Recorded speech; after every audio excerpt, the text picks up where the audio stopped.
নমস্কার, আপনারা দেখছেন কলকাতা টিভি। আমি আশিস চট্টোপাধ্যায় আজকে আবার নিয়ে এসেছি দেশের শিক্ষা সংক্রান্ত একটি রিপোর্ট, যা আমাদের যথেষ্ট উদ্বিগ্ন করছে। আমরা সর্বশেষ যে তথ্য হাতে পাচ্ছি তাতে দেখা যাচ্ছে শিক্ষা খাতে কেন্দ্রীয় সরকারের খরচ লাফিয়ে লাফিয়ে কমছে। হ্যাঁ, ঠিকই শুনছেন, বাড়ছে না, লাফিয়ে লাফিয়ে কমছে এবং ক্রমাগত শিক্ষা ক্ষেত্রকে প্রাইভেট কর্পোরেট ব্যবসায়ীদের হাতে ছেড়ে দেওয়া হচ্ছে। আমার কাছে এখনই একটা তথ্য রয়েছে, যে তথ্যে দেখা যাচ্ছে মনমোহন সিং এর আমলে যে সরকার চলেছিল, অর্থাৎ ইউপিএ 2 সরকার, যা 2014 অবধি চলেছিল, সেই সরকারের আমলে শিক্ষা খাতে কেন্দ্রীয় ব্যয় মোট ব্যয়ের 5% ছাড়িয়ে গিয়েছিল। এই সংখ্যাটা 5.04%, এই সংখ্যাটায় মনমোহন সিং সরকার পৌঁছেছিল 2011-12 সালে। যে বছরে মনমোহন সিং এর থেকে ক্ষমতা নরেন্দ্র মোদী সরকারের কাছে আসে, সেই বছরেও 4.61 অর্থাৎ 4.5% বেশি শিক্ষা খাতে ব্যয় হয়েছিল। এই ব্যয়ের পরিমাণটা এমনই, যেটা ছাত্র সংগঠনগুলো, বিশেষ করে বামপন্থী ছাত্র সংগঠনগুলো যতটা ব্যয়ের দাবি করে থাকে তার কাছাকাছি ছিল। কিন্তু চিত্রটা বদলে গেল নরেন্দ্র মোদী সরকার ক্ষমতায় আসবার পরেই। আমরা দেখতে পেলাম নরেন্দ্র মোদী সরকার ক্ষমতায় আসার পরেই 15-16 সালে 4.61 থেকে সেটা লাফিয়ে নামলো 3.89%। তারপরে ধারাবাহিকভাবে নামতে নামতে 2024-25 সাল, যে তথ্য আমাদের কাছে রয়েছে, কত দাঁড়িয়েছে কল্পনা করতে পারবেন? আপনি আন্দাজ করুন তো।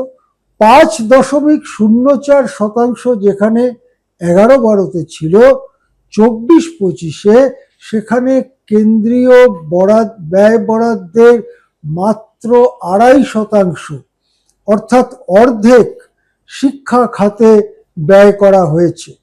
সুতরাং আমরা দেখতেই পাচ্ছি যে শিক্ষা খাতে সরকারি যে মনোযোগ বা সরকারের যে গুরুত্ব, সেই গুরুত্ব অনেকটাই বোঝা যায় কতখানি টাকা তার পেছনে খরচা করা হলো।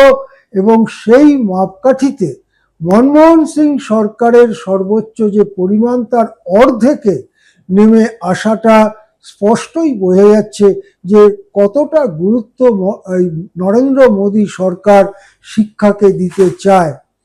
তাহলে কি হচ্ছে? ছাত্রছাত্রীরা কি বিশ্ববিদ্যালয়ে ভর্তি হতে পারছেন না, কলেজে বা স্কুলে ভর্তি হতে পারছেন না? যেটা নানা সমীক্ষায় স্পষ্ট হচ্ছে যে গত বছরগুলোতে সরকারি যে প্রতিষ্ঠান, স্কুল, কলেজ, বিশ্ববিদ্যালয়, উচ্চতম গবেষণা প্রতিষ্ঠান, সেখান থেকে সরকারের হাত বা সরকারের টাকা ক্রমাগত কমে এসেছে এবং সেখানে কর্পোরেট ফান্ডিং, প্রাইভেট ফান্ডিং ক্রমাগত বেড়েছে। ক্রমাগত দেশে বেড়েছে private university, private college, private school, এবং সেখানে যা শিক্ষা দেওয়া হচ্ছে তার উপরে একটা আলগা নিয়ন্ত্রণের কথা সরকার বললেও অনেকেই মনে করেন সেগুলো হচ্ছে কেবল ডিগ্রি ছাপাবার মেশিন। অনেকগুলি, সবকটির কথা আমি বলছি না, বেশ কিছু হয়তো ডিগ্রি ছাপাবার মেশিন, এবং সেই মেশিনগুলো চালু করে যারা তার মালিক, কর্পোরেট মালিক, তারা একটি নোট ছাপাবার মেশিন আবিষ্কার করেছে।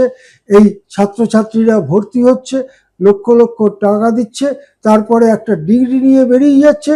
কিন্তু তাদের যখনই প্লেসমেন্টের জন্য কোনো বোর্ডের সামনে দাঁড়াতে হচ্ছে, প্রশ্নের উত্তর দিতে হচ্ছে, সে সায়েন্স হোক, বা অন্য কোনো বিষয় হোক, হিউম্যানিটিস হোক, কমার্স হোক, তখন দেখা যাচ্ছে যে যথেষ্ট যোগ্যতার পরিচয় অনেকেই দিতে পারছেন না।